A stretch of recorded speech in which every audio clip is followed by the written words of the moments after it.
Dito daw, kaya pumunta yung barangay. Ayan o. Ano opinion mo? Sabi ng mga Marcos vlogger, mas maunlad daw ang Pilipinas ngayon kaysa kay panahon ni former President Duterte.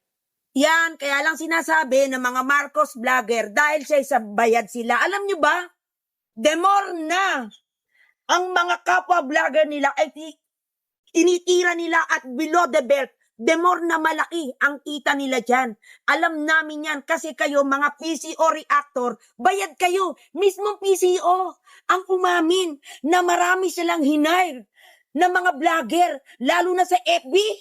Yung mga trolls na yan.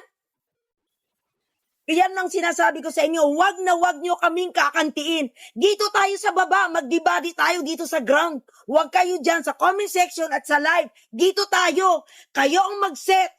Kayo ang magsabi kung saan lugar. Kami pa magpapakain sa inyo at magpapamasahe. Mag-debate tayo dito. At tayo, mag-survey tayo. Wag kayo na sa comment section at sa live. Kasi kayo mga multo. Apparition. Oh, ano ba masasabi nyo? Kagaya niyan.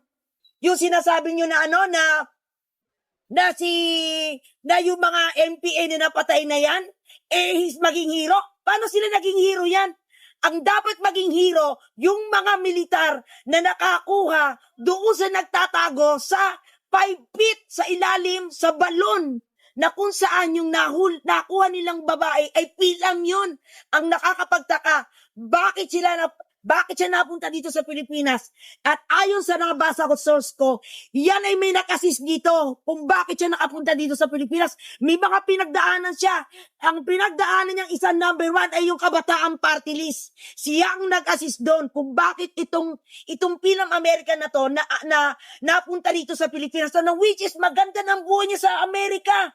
Hindi niya na kailangan dito sa Pilipinas. Bakit siya napunta? Alam niyo kung bakit? Nalaso ng isip kasi ang trabaho ng mga MPA na yan ay lasunin ng kapwa Pilipino, lalo na mga kabataan. At walang magandang maidutulid yan. Maraming buhay na kabataang sinira yung mga MPA na yan, pati pamilya.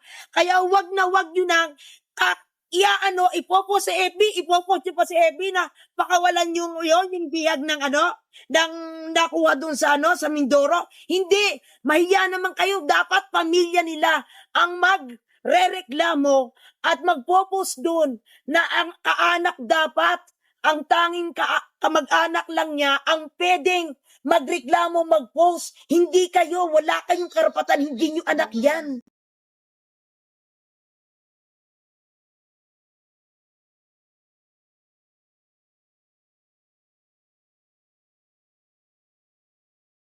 Yan ang hirap sa inyo eh.